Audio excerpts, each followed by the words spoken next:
사도행전 1장 3절로 5절 말씀 찾았으면 제가 대신해서 읽어드리도록 하겠습니다.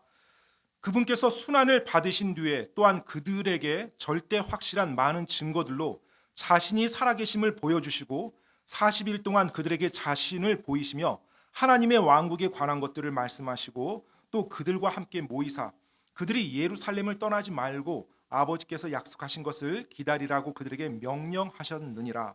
그분께서 이르시기를 그 약속하신 것에 대해서는 너희가 내게서 들었나니 이는 참으로 요한은 물로 침례를 주었으나 너희는 이제부터 많은 날이 지나지 않아 성령님으로 침례를 받을 것이기 때문이라 하시느니라. 아멘. 주님께서 부활하신 후에 이제 제자들에게 보이십니다. 성경은 절대 확실한 많은 증거들로 예수님께서 살아계심을 보여주셨다고 말씀하고 있어요. 실제로 예수님께서 부활하신 몸을 제자들은 보았고 만졌고 같이 대화도 나눴고 심지어 같이 식사까지 했습니다. 사실 이보다 더 확실한 증거가 어디 있겠습니까? 더구나 예수님께서는 40일 동안 부활한 몸을 입으시고 이 땅에 계셔서 같이 그렇게 시간을 보내주셨어요. 그리고 그 40일 동안 제자들에게 또 하나님의 왕국에 대한 것을 가르쳐 주셨다고 성경에서는 기록되어 있습니다. 이 사도행전 1장의 내용이 지난주에도 말씀드렸지만 누가복음 마지막 장과 같이 교차가 됩니다. 누가복음 마지막 장도 이 내용에 대해서 다시 한번 우리들에게 말해주고 있는데요. 누가복음 24장을 한 번만 펴볼게요. 맨 마지막 장입니다. 누가복음 24장 44절로 48절 말씀에 예수님께서 부활하시고 나서 어떻게 행하셨는지가 짧게 기록이 되어 있습니다. 누가복음 24장 44절로 48절 제가 읽어드리겠습니다. 또 그분께서 그들에게 이르시되 이 말들 곧 모세의 율법과 대언자들의 글과 시편에 나에 관하여 기록된 모든 것이 반드시 성취되어야 하리라 하는 말들이 내가 여전히 너희와 함께 있었을 때 너희에게 한 말들이니라 하시고 그때 그들의 이해력을 넓혀주사 그들이 성경 기록들을 이해하게 하시며 그들에게 이르시되 이같이 기록되었으므로 이같이 그리스도가 고난받고 셋째 날 죽은 자들로부터 일어나야만 했으며 또 회개와 죄들의 사면이 그의 이름으로 예루살렘에서 시작하여 모든 민족들 가운데 선포되어야 하리니 너희는 이 일들의 증인들이라. 자, 누가복음 마지막 장에서도 예수님께서 부활하시고 나서 제자들에게 나타나서 그들에게 성경 말씀을 가르쳐 주셨어요. 예수님에 대한 메시지를 그들에게 풀어서 설명해 주고 하나님의 왕국에 대한 것을 가르쳐 주신 겁니다. 그러니까 제자들이 그 말씀을 더 잘 이해를 했다고 말합니다. 그리고 그들이 올바르게 깨달았을 때 예수님께서 그들에게 미션, 사명을 줍니다. 어떤 사명이에요? 바로 증인들이 되라는 사명을 허락해 주세요. 자, 이제 사도행전 1장 4절로 5절 말씀 한번 읽어보겠습니다. 또 그들과 함께 모이사 그들이 예루살렘을 떠나지 말고 아버지께서 약속하신 것을 기다리라고 그들에게 명령하셨느니라. 그분께서 이르시기를 그 약속하신 것에 대해서는 너희가 내게서 들었나니 이는 참으로 요한은 물로 침례를 주었으나 너희는 이제부터 많은 날이 지나지 않아 성령님으로 침례를 받을 것이기 때문이라 하시느니라. 예수님께서 증인이 되라고 말씀을 하셨는데 바로 나가서 증인이 되라는 말을 하지 않으세요? 먼저 기다리래요. 무엇을 기다리냐면 아버지 하나님께서 약속하신 것을 기다리래요. 그러면서 5절에 성령님으로 침례를 받을 것이라는 말씀을 해주십니다. 사실 사도행전 1장 5절의 말씀은 마태복음 3장 11절에 나온 말씀, 즉 침례자 요한이 했던 말씀을 예수님께서 인용하면서 성취되는 것을 말해주고 있어요. 그 마태복음 3장 11절에서 침례자 요한은 나는 물로 침례를 주나 내 뒤에 오시는 분께서는 너희에게 성령님으로 침례를 주시리라 라고 말씀했거든요. 이제 그 사건이 지금 이제 일어나는 것입니다. 그것에 대해서 말씀해주고 있어요. 자, 예수님께서 아버지께서 약속하신 것을 기다리라고 말씀하셨는데 아버지께서 약속하신 것이 뭐예요? 바로 성령 하나님이거든요. 성령님이요. 성령님.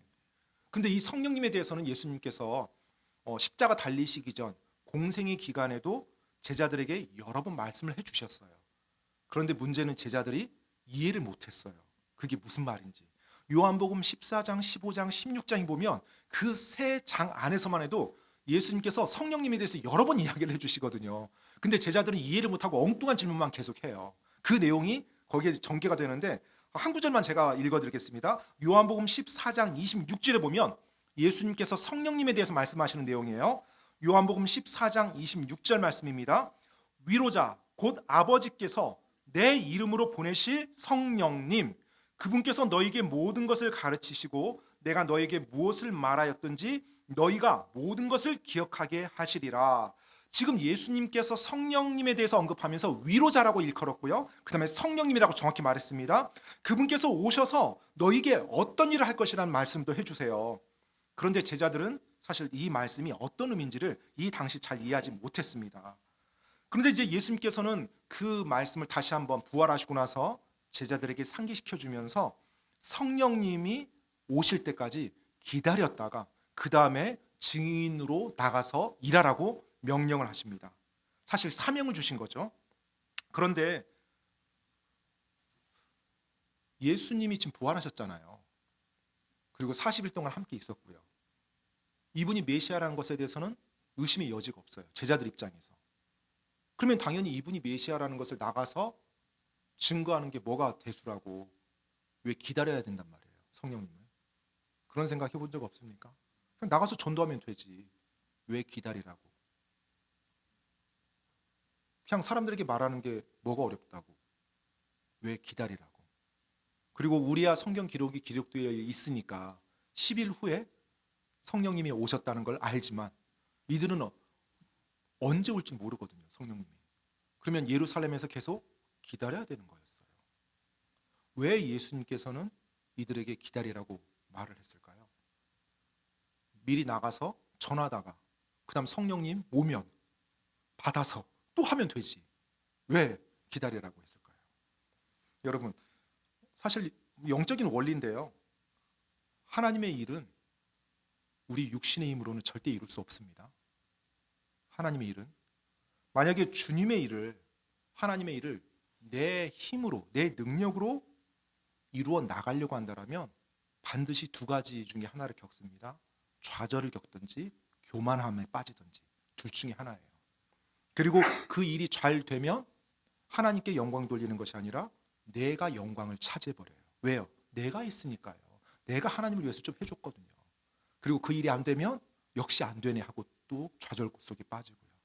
우리가 주님의 일이 굉장히 고귀하고 너무나 귀한 일인데 그 일을 할 때, 그 일을 한다는 자체는 굉장한 의미가 있죠.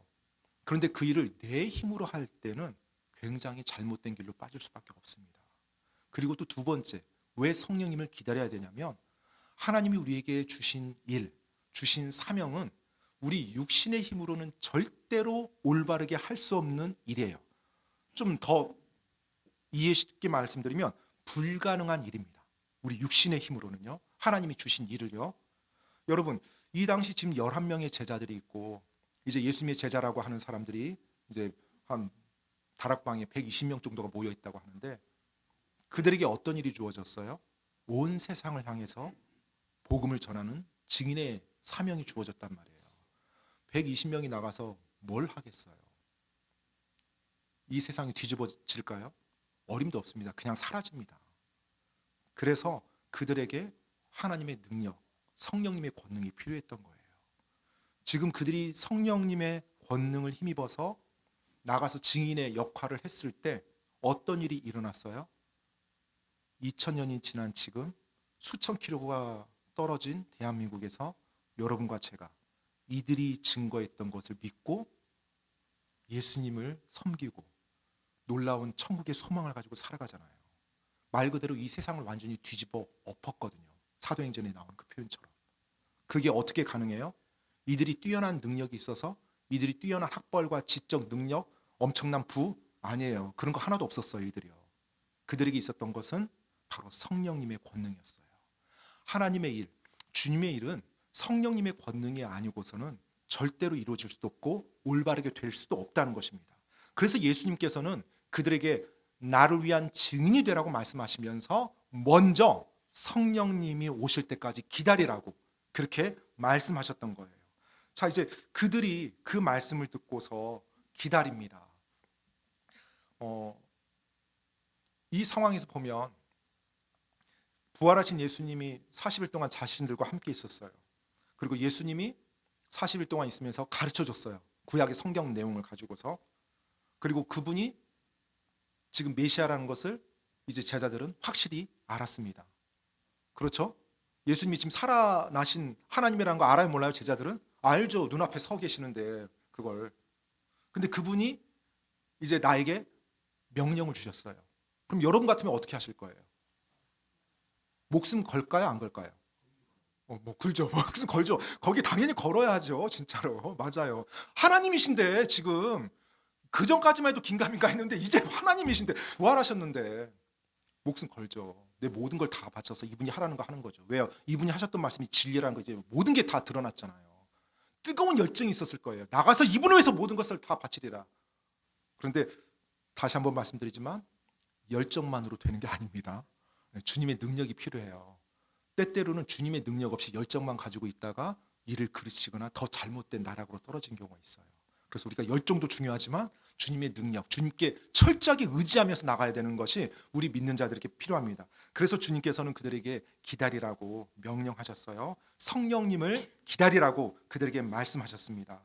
바로 주님을 위한 일이 성령님이 내 안에서 일할 때 정말로 주님의 일이 되는 거예요. 그런데 주님을 위한 일이 성령님이 아니라 내가 내 힘으로 할 때는 주님을 위한 일이 안 되는 겁니다. 우리가 항상 하나님의 일을 할 때 그 부분을 기억해야 됩니다. 우리가 전도를 하거나 우리가 사람들에게 나가서 위로를 하거나 하나님의 말씀으로 무언가 일을 해 나갈 때 성령님께 의지하면서 성령님께 구하면서 그리고 기도와 간구로서 나가지 않으면 우리는 자칫 잘못하면 그 일을 그르칠 수가 있다는 것입니다. 그래서 성령님께 우리 자신을 내어드리면서 가는 게 중요합니다.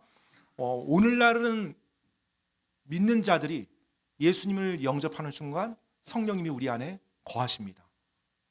구약 시대에서는 성령님이 들어오셨다가 나가셨다 하셨어요. 그래서 다윗이 주의 영을 내게 떠나지 말게 하시옵소서 이런 간구를 하죠. 그런데 예수님의 십자가 사역 이후에 이제 성령님이 이 땅에 오시고 나서부터는 우리 믿는 자들 안에 들어오시고 나서부터는 이제 구원받을 때 우리 안에 내주하십니다. 그래서 성령님의 권능에 우리가 힘입을 수가 있어요. 근데 중요한 건 뭐냐면 우리 안에 거하시기는 하지만 그분께서 일을 해 나가도록 하기 위해서는 내 육신의 뜻을 그분께 내어놔야 돼요. 그분께 내 자신을 내려놓고 항복하는 거예요. 양보하는 거예요. 그분께.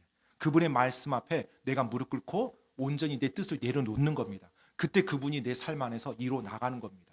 그게 성령 충만할 수 있고 성령님을 의지하면서 나가는 거예요. 그분을 무시하고 그분을 생각하지도 않고 내 능력, 내 자산, 내 생각 가지고 이루어 나갈 때는 반드시 무너질 수밖에 없습니다. 하나님의 일은 결코 우리의 혈과 육으로 이루어지는 것이 아니거든요.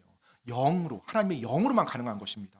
반드시 우리가 이 땅에서 그리스도인으로 살아갈 때 기억해야 되는 겁니다. 누구를 의지해야 된다고요? 성령님 의지하고 성령께 내 자신을 내어드리면서 살아가야 되는 거예요. 자, 이제 40일 동안 제자들에게 보이시고 하나님의 왕국에 대해서 가르치셨어요. 그러자 이제 제자들이 예수님께 질문을 합니다. 사도행전 1장 6절에 그러므로 그들이 함께 왔을 때 그분께 여쭈어 이르되 주여 주께서 이때 그 왕국을 이스라엘에 다시 회복시키려 하시나이까 하매. 자, 이제 약간 보면 문맥에서 좀 벗어나는 질문 같아요. 예수님께서 성령님이 오실 때까지 기다리라고 하나님이 약속하신 아버지께서 약속하신 것을 기다리라고 말씀하셨는데 갑자기 제자들이 질문을 합니다. 주께서 이때 그 왕국을 이스라엘에 다시 회복시키려 하시나이까. 제자들의 머릿속에는요 우리가 한 가지 기억해야 될 것이 있습니다. 왕국, 메시아 왕국이라는 개념이 항상 자리 잡고 있었어요. 구약에서 창세기부터 말라기까지 계속해서 그 메시지 안에는 장차 유대인의 왕이 이 땅에 오신다는 예언의 메시지가 담겨 있거든요. 그리고 그 유대인의 왕으로 오시는 메시아께서 그분의 왕국을 이 땅에 세우실 것이라고. 그리고 그분의 정의와 의가 온 세상을 다스릴 것이라고. 그 메시지가 담겨 있어요. 그러니까 유대인들이라면요 어릴 때부터 구약의 말씀을 듣고 자라면서 뭘 고대할까요? 메시아가 이 땅에 오시는 것, 그리고 그분의 왕국이 이 땅에서 세워지는 것. 그래서 그때가 되면 우리가 그 왕 아래서 정말로 온전한 정의가 이루어지는 이런 세상에서 살 거라는 그 소망이 있었어요. 더구나 이 시기가 어떤 시기예요? 유대인들이 로마 치하에 있을 시기였어요. 성경에 이제 헤롯 왕이 여러 명이 나오는데 헤롯 왕이 통치하고 있었고요. 그런 가운데서 유대인들은 로마 치하에 있어요. 자기 국가 잃어버렸어요. 더구나 민족주의에 똘똘 뭉쳐진 민족이거든요. 유대인들은요. 민족주의가 굉장히 강했던 민족이에요. 그래서 사마리아인들, 이방인들을 개처럼 취급했던, 그리고 자신들은 하나님의 선민이라는 굉장한 자부심을 가졌던 그런 민족이었거든요. 이 제자들도 그런 유대인들이었어요. 그러니까 그들은 어렸을 때부터 어떤 생각을 했을까요? 메시아에 대한 생각, 메시아의 왕국이 이 땅에 펼쳐질 생각, 이걸 고대했던 거예요. 그런데 그 메시아가 지금 자기들 눈앞에 서 계시는 거예요. 드디어 하나님이 약속하셨던, 구약에서 예언했던 그 메시아가 자기 때 온 거예요. 그리고 자기들 앞에 부활해서 서 계세요. 그러니 이 제자들의 마음은 얼마나 설렜을까요? 지금 이 메시아께서 우리 앞에 계시니까 이제 뭐만 이루어지면 돼요? 이분께서 왕국만 세우면 되는 거예요. 왕국만 세우면. 그럼 자기들은 그 메시아와 함께 통치할 수가 있거든요. 구약에서 말한 것처럼 얼마나 지금 고대가 되겠어요. 설레겠어요. 그러니까 사실은 예수님께서 공생에 사역할 때도 제자들의 머릿속에는요, 이 메시아 왕국이 계속 자리 잡고 있었어요. 그래서 그런 주제들이 가끔씩 툭툭 튀어나옵니다. 펴실 필요 없고요. 마태복음 20장 20절로 21절 말씀에 보면 세베대 아들들의 어머니가 예수님께 와요. 그래서 주의 왕국이 임할 때 제 아들 중에 한 명은 주의 오른쪽에, 제 아들 중에 다른 한 명은 왼쪽에 세워주십시오라고 간구합니다. 언제요? 주님의 왕국이 임할 때. 즉 이들의 머릿속에는 메시아의 왕국이 항상 자리 잡고 있었어요. 그리고 메시아의 왕국만 온다라면 우리가 이 로마 치하에서 벗어나고 우리 민족이 정말로 온전한 왕을 섬기면서 이 세상을 통찰이라, 이 고대감, 이 설렘이 있었단 말이에요. 그런데 그 메시아가 자기 눈앞에 있으니 얼마나 고대가 되겠어요. 얼마나 지금 기대가 되겠어요. 흥분되겠어요. 그러니 그들이 뭘 물어봐요? 언제 세우실 겁니까? 이제 메시아께서 여기 계시는데 그걸 물어보는 거예요. 그러니까 그들이 뭐 잘못한 건 아니에요. 지금 실제로 그들의 머릿속에 있었던 생각들입니다. 그렇게 물어보니까 예수님께서 이제 그들에게 뭐라고 대답을 해요? 1장 7절 말씀입니다. 사도행전 1장 7절. 그분께서 그들에게 이르시되 때나 시기는 아버지께서 자신의 권능 안에 두셨으니 그것들은 너희가 알 바가 아니요. 야, 참 제자들 마음이 확 이렇게 무너지는 순간이 아니었을까 생각이 돼요. 드디어 언제 메시아 왕국이 세워집니까? 흥분돼서 고대하면서 여쭈었는데 그것은 니네가 알 바 아니야. 다 끊어버린 거잖아요. 때와 시기는 누구의 권능 아래 있다고요? 아버지, 하늘 아버지의 권능 아래 있대요. 그래서 그것은 그 때와 시기는 너희가 알 바가 아니라는 거예요. 여러분, 뭐 간단한 교리긴 하지만 때와 시기를 안다고 말하는 사람이 나타나면 어떻게 해야 돼요? 네, 그래요. 불쌍히 여기고 이렇게 도와주려고 하는데 도움 안 받으면 피하시면 됩니다. 예, 지금 성경이 정확히 말하고 있어요. 그런데 그동안 너무나 많은 무리들이 때와 시기를 정했죠. 절대 거기에 현혹되지 마십시오. 예. 그런 사람들도 성경의 이상한 구절들을 가지고서 막 자기들의 논리를 끼워 맞추고 그러는데 절대 그렇지 않습니다. 때와 시기는 전적으로 아버지께 속해 있다고 했어요. 자, 그러면 때와 시기는 너희가 알 바가 아니래요. 그러면 이제 제자들은 뭘 해야 돼요? 지금 메시아 왕국이 임하면 자기들이 거기서 이제 뭔가를 하겠다 생각했는데 지금 메시아 왕국이 언제 임할지 몰라요. 그럼 뭘 해야 돼요? 멍하니 기다려야 돼요? 아니죠. 그래서 예수님이 그 다음에 명령을 주세요. 그럼 그 왕국이 도래할 때까지 너희가 이 땅에서 뭘 해야 되는지를 말해줍니다. 바로 그것이 그 유명한 사도행전 1장 8절 말씀이에요. 사도행전 1장 8절 말씀 읽겠습니다. 오직 성령님께서 너희에게 오신 뒤에 너희가 권능을 받고 예루살렘과 온 유대와 사마리아와 땅의 맨 끝 지역까지 이르러 나를 위한 증인이 되리라 하시니라. 아멘. 자, 사도행전 1장 8절에 오직 이랬어요. 오직 이것만 해라. 오직 이것만 신경 쓰라는 거예요. 이제 영어 성경에서 but으로 시작됩니다. but 해서 굉장히 한정시키면서 말을 하는데 바로 나를 위한 증인이 되리라는 거예요. 많은 혼들이 이 땅에 세워질 메시아 왕국, 하나님의 왕국 안에 들어올 수 있도록 너희가 가서 복음을 증거하고 그들이 하나님의 백성, 왕국 백성이 되도록 그 일을 하라는 거예요. 그렇게 됐을 때 많은 사람들이 주님의 왕국의 시민권을 획득했을 때 주님께서 그분의 왕국을 세워주시겠다는 겁니다. 그래서 언제 그 왕국이 세워질지 모르지만 너희가 지금 그게 언제 세워지는지에 신경 쓸 것이 아니라 그 왕국에 많은 혼들이 들어올 수 있는 증인이 되라고 지금 명령하고 있어요. 자, 여기서 이제 주의할 것은 뭐냐면 예수님께서 메시아 왕국이 세워지지 않을 거니까 신경 쓰지 말라는 얘기가 아닙니다. 메시아 왕국은 반드시 세워지는 거예요. 그런데 메시아 왕국이 반드시 세워질 때 지금 예수님을 사랑하고 예수님을 따랐던 그 제자들이 그들이 받을 수 있는 최고의 것을 받기를 원하시는 거예요. 메시아 왕국이 세워졌을 때, 또 메시아 왕국이 세워졌을 때 수많은 사람들, 죄로 인해서 멸망당할 수밖에 없는 그 수많은 잃어버린 혼들이 최대한 많이 그 왕국 백성으로 들어오기를 원하시는 거예요. 그래서 메시아 왕국이 세워질 때까지 너희가 나의 증인으로 그 일을 하라고 명령 주신 겁니다. 그러니 지금 가장 집중하고 신경 써야 될 게 뭐예요? 바로 메시아이신 우리 주 예수 그리스도, 그분의 증인으로서 그분의 복음을 전함으로 사람들이 죄 용서함 받고 그들이 영원한 생명을 얻어서 왕국 백성이 되도록, 왕국의 시민권을 얻도록 하는 일에 집중하는 겁니다. 제자들은요, 흥미로운 것이 언제 왕국이 세워지냐라는 것을 물으며 거기에 온 관심을 쏟고 있어요. 그런데 예수님께서는 그들이 언제가 아니라 지금 무엇을 해야 하는지에 관심을 두며 신경 쓰기를 원하시는 겁니다. 우리는 언제 이게 돼요? 언제 이게 돼요? 지금 그것에 관심 가지지 말라는 거예요. 그것은 언제가 되면 반드시 이루어진다는 겁니다. 그러면 관심 가져야 될 건 뭐예요? 지금 무엇을 해야 되냐? 이것에 관심을 가져야 되는 거예요.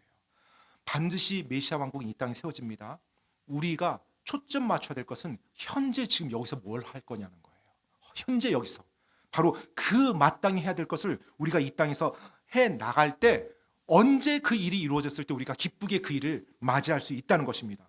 여러분이 관심 가지고서 지금 현재 이 땅을 살아가고 있는 것이 영원한 가치가 있는 것입니까? 주님이 만약에 오늘 오셔서 이 땅에 그분의 왕국을 세우신다라면 지금 여러분이 관심 가지고 집중하고 있는 일이 의미가 있는 일들입니까?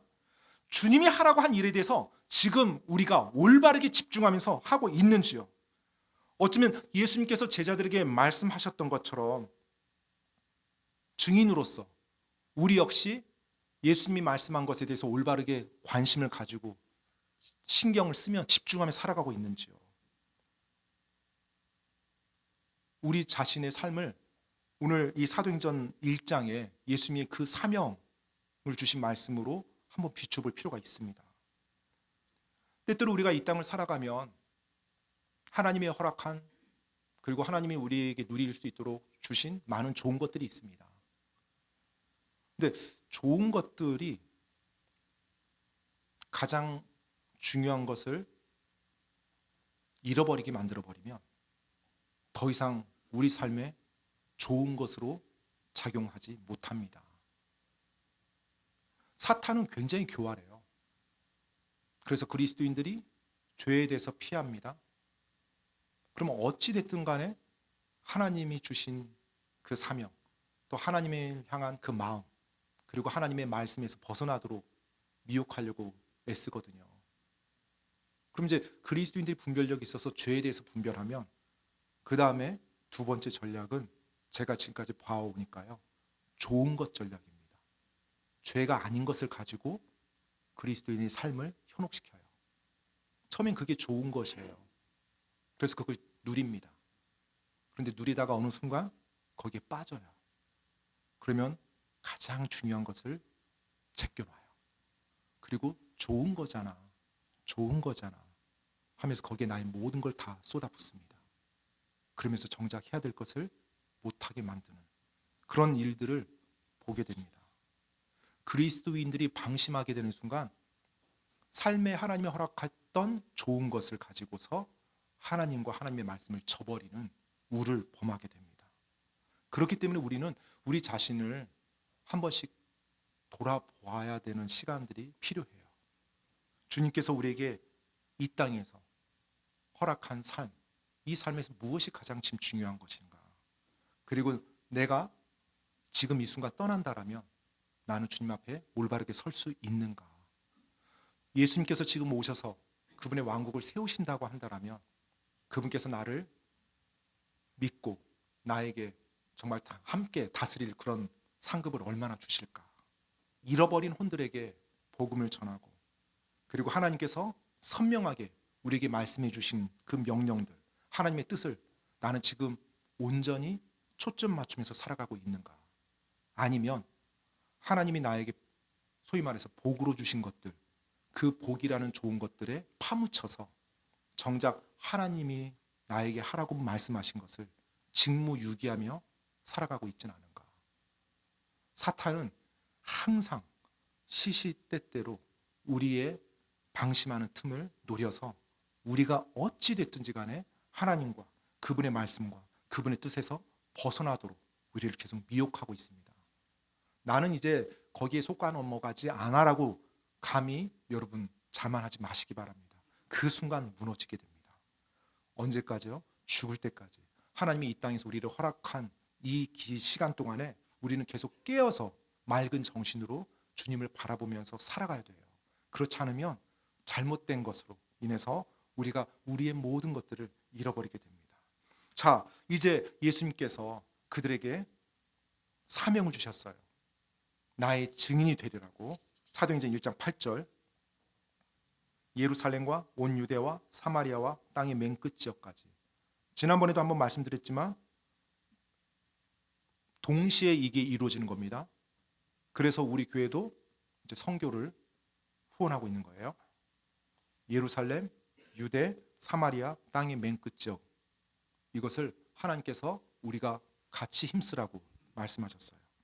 예루살렘 다 복음화되고 나면 그 다음 유대 가고, 유대 지역이 다 복음화되면 그 다음에 사마리아 가고. 이거 아닙니다. 그러면 죽을 때까지 예루살렘만 있다가 죽겠죠. 그게 아니에요. 그래서 우리가 계속해서 신경을 써야 됩니다. 대구 지역에 잃어버린 혼들을 향해서 우리가 복음을 전하고 그들을 예수님께로 인도하는 일을 해야 돼요. 동시에 우리나라 전체, 또 더 나가서 세계 선교사들, 우리가 나갈 수도 있고 아니면 그들을 후원하면서 그 복음의 사역이, 예수 그리스도의 증인의 사역이 이루어져 나갈 수 있도록 우리가 같이 힘쓰는 겁니다. 자, 이제 예수님께서 그 사명을 제자들에게 주시고 난 이후에 제자들의 눈앞에서 놀라운 광경이 펼쳐집니다. 전 이 내용을 읽을 때마다 나도 그 자리에 있었으면 이런 좀 아쉬움이 있어요. 어떤 광경이에요? 예수님이 하늘로 들려 올라가시는 거예요. 내 눈앞에서 하늘로. 9절로 11절 말씀 보겠습니다. 사도행전 1장 9절로 11절.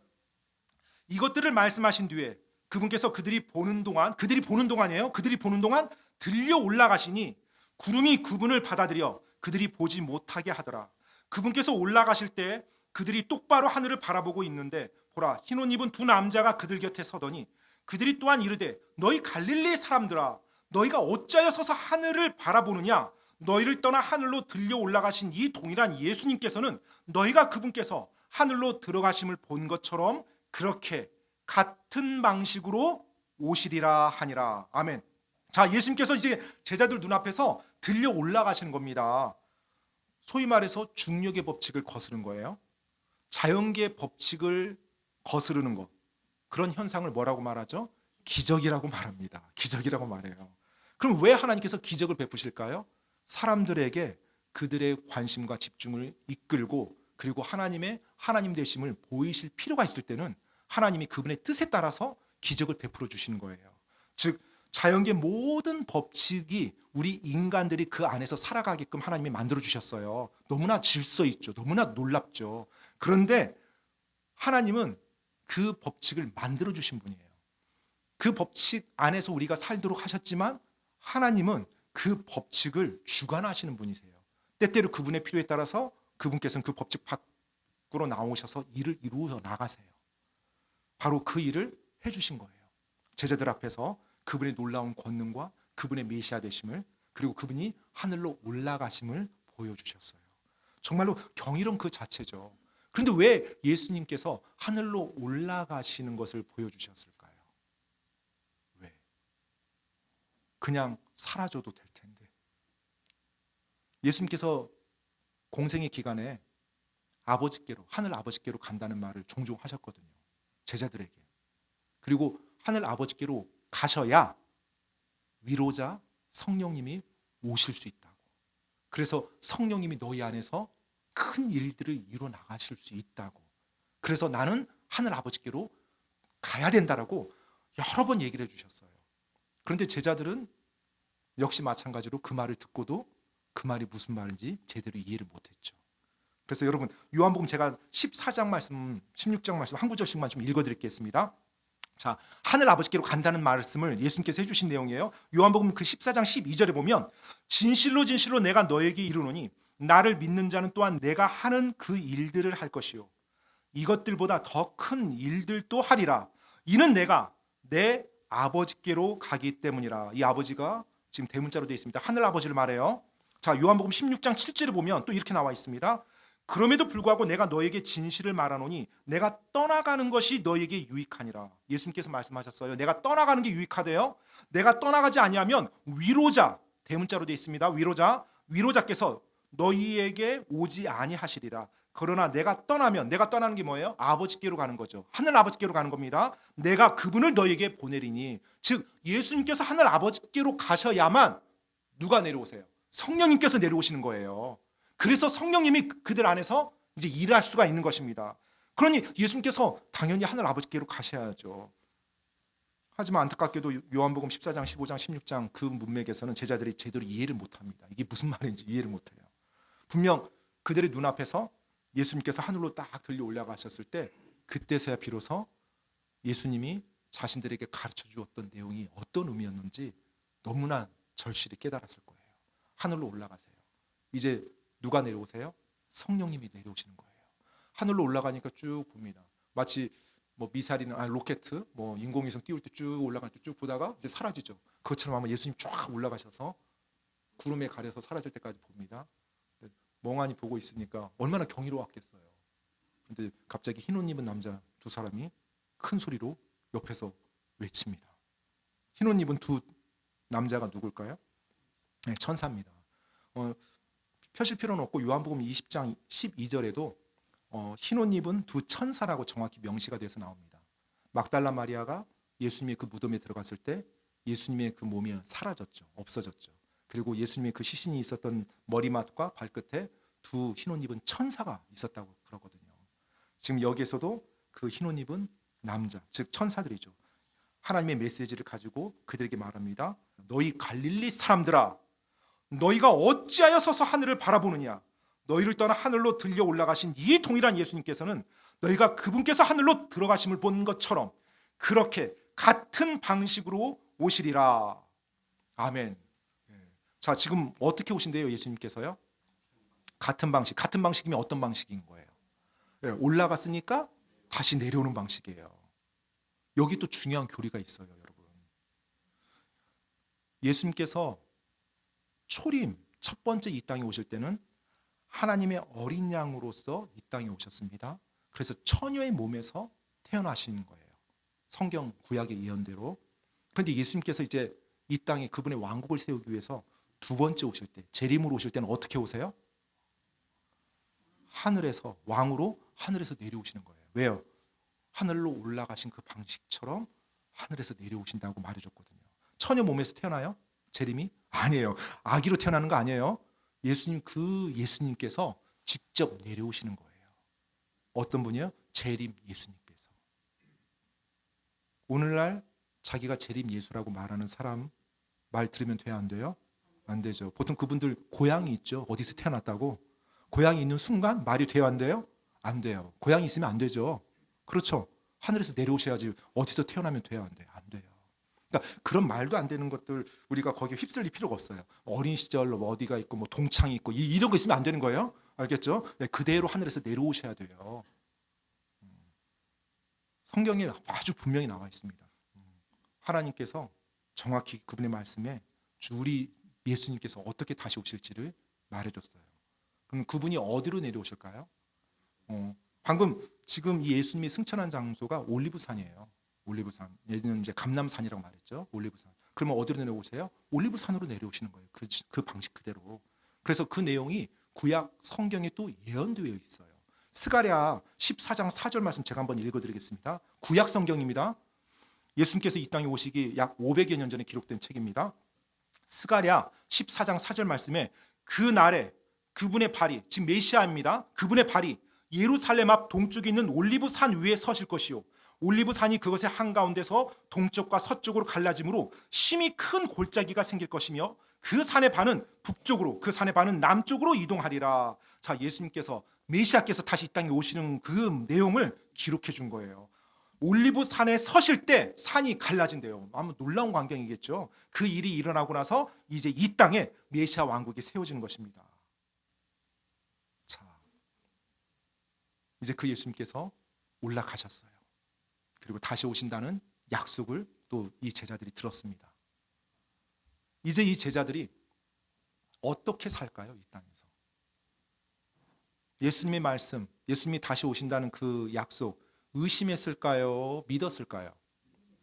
믿었죠. 혹시 난 못 믿겠다 그래도 그런 분 계시나요? 그런 분 한 명도 없을 거예요. 믿을 수밖에 없죠. 자기 눈앞에서 예수님이 들림받고 부활하셨고 그리고 다시 오신다고 약속해 주셨는데 그분의 모든 말씀이 이제 하나님이고 하나님의 말씀이라는 것, 진리라는 것이 너무 확실한데요. 자, 그러면 이 11명의 사도들 또 그 제자들이 어떻게 했을까요? 예수님이 말씀한 대로 그대로 순종합니다. 그래서 예루살렘에 가서 기다려요. 성령님이 오실 때까지. 그리고 성령님이 오셨을 때 그들이 어떻게 했어요? 예수님의 말씀대로 증인으로 온 세상에 나가서 복음을 전합니다. 성령님의 권능에 힘입어서. 바로 그 내용이 사도행전에 기록된 거고요. 그리고 그들의 복음의 그 증거가 이제 사도서신, 신약 성경에 기록된 내용들입니다. 바로 그 일들이 기록된 게 이제 신약 성경, 복음서 이후에 나오는 것들입니다. 여러분, 나를 사랑하사 나를 위해 십자가에 달리신 그 예수님께서 내 앞에서 부활하셔서 40일 동안 나에게 보이셨어요. 그리고 그분이 메시아라는 것을 정확히 보여주시고 다시 하늘로 들려 올라가셨습니다. 그리고 그분이 다시 오셔서 그분의 왕국을 세워주시겠다고 말씀하셨어요. 그럼 이 제자들의 머릿속에는 항상 뭐가 있었을까요? 다시 오실 그 예수님, 오셔서 이 땅에 세우실 그 메시아의 왕국이 그들의 마음속에 항상 자리 잡고 있었을 거예요. 온갖 핍박과 고난을 당하면서 하나님의 그 말씀을 전하고 복음을 증거하면서 당하는 어려움이 있다 할지라도 그게 무슨 대수예요. 바로 살아계신 하나님, 그 하나님이 나의 주님이셨고 그분이 다시 오시는데, 그리고 이것이 진리인데 이것보다 더 중요한 게 어디 있단 말이에요. 바로 그분의 말씀, 그분의 그 약속에 근거해서 그들은 하루하루 살아갔을 것입니다. 여러분, 그들 안에서 역동하면서 그들에게 힘을 주시면서 그들을 이끌어갔던 성령님이 복음을 믿고 구원받은 여러분과 제 안에도 지금도 살아계신다는 거예요. 지금도 역사하신다는 거예요. 그리고 우리에게는 그들에게 주어지지 않았던 신약 성경까지 주어져 있어요. 그래서 어떻게 역사했는지까지 우리에게 지금 보여주고 있습니다. 여러분, 주님께서 가장 중요하게 여기신 것을 이 제자들처럼 우리도 가장 중요하게 여기면서 이 땅을 살아야 됩니다. 물론 하나님께서 우리에게 허락한 많은 좋은 것들이 있죠. 건강, 가족, 여러 가지 누릴 수 있는 일, 직업, 때때로 취미 생활할 수 있는 것, 또 즐거움을 누릴 수 있는 여러 가지 많은 여력들을 우리에게 허락하십니다. 그런데 만약 우리가 가장 중요한 것을 잃어버리고 그것을 하지 않으면서 그런 것들에 집중한다면 우리는 앞에서 말씀드린 것처럼 직무유기하면서 이 땅을 살아가게 돼요. 주님께서 이 제자들은 다시 오신다는 것에 대해서 의심의 여지 없이 살았어요. 이 제자들과 우리와의 차이는 뭐가 있을까요? 없어요. 그 진리는 여전히 지금도 100% 확실한 진리입니다. 그래서 우리가 정말로 지혜롭게 이 땅을 살아가기 원한다면, 또 다시 오실 그 주님을 우리가 생각하며 살아간다면 이 땅에서 내가 무엇을 가장 중요하게 여기면서 살아가야 되는지, 이것이 우리들의 삶 안에 올바르게 정리가 될 것입니다. 누군가 주님이 가장 중요하게 여긴 일을 중요하게 여겼기 때문에 여러분과 제가 그 복음을 듣고 구원받은 것입니다. 그렇죠? 주님께서 가장 중요하게 여긴 것을 우리가 중요하게 여기면서 살아갈 때 우리로 인해서 또 다른 누군가가 놀라운 복을 받고 하나님의 왕국의 백성으로 그들도 들어올 수 있거든요. 우리 대해서 그것이 끊기면 안 되겠죠. 우리가 가장 중요한 것을 의식하면서 살아가야 될 이유입니다. 그렇게 살아갔을 때 주님이 언제 이 땅에 오셔서 그분의 메시아 왕국을 세워주신다 할지라도 아멘, 주 예수여 오시옵소서, 이 고백을 할 수가 있거든요. 요한계시록 맨 마지막 장에 보면 마지막 장 22장 20절 21절인데 그 20절 말씀에 이렇게 나와 있습니다. 이것들을 증언하시는 분께서 이르시되 내가 반드시 속히 가리라 하시는도다. 즉 예수님께서 하신 말씀이죠. 그러자 사도 요한이 뭐라고 화답을 해요? 아멘, 주 예수님이여 과연 그와 같이 오시옵소서. 바로 이 고백이 지금 이 땅을 살아가고 있는 여러분과 저의 고백이 되어야 됩니다. 예수님께서 어떻게 오신다고 했어요? 속히 오신다고 하셨어요. 그리고 우리는 어떤 마음으로 살아야 돼요? 아멘, 주 예수님 과연 그와 같이 오시옵소서. 오늘이십니까? 제가 주님께서 가장 중요하게 여긴 것, 이것에 벗어나지 않고 이 땅의 삶을 살아가겠습니다. 아멘, 주 예수님 어서 오시옵소서. 이 마음이 우리가 이 땅을 살아가는 마음이 되어야 될 것입니다. 어쩌면 혼란 가운데 많은 것이 무너져 가고 있고 많은 것이 흐트러져 있는 이런 세상 속에서 우리의 중심이 흔들리지 아니하고 올바른 곳을 바라볼 때 하나님 우리에게 이 제자들에게 허락했던 것처럼 그 힘과 능력과 격려와 위로와 심지어 평안을 누리게끔 해주실 거예요. 그리고 그 안에서 우리가 그분만이 할 수 있는 일을 이 땅에서 해나갈 수 있습니다. 이 시간을 기도하고 마치겠습니다.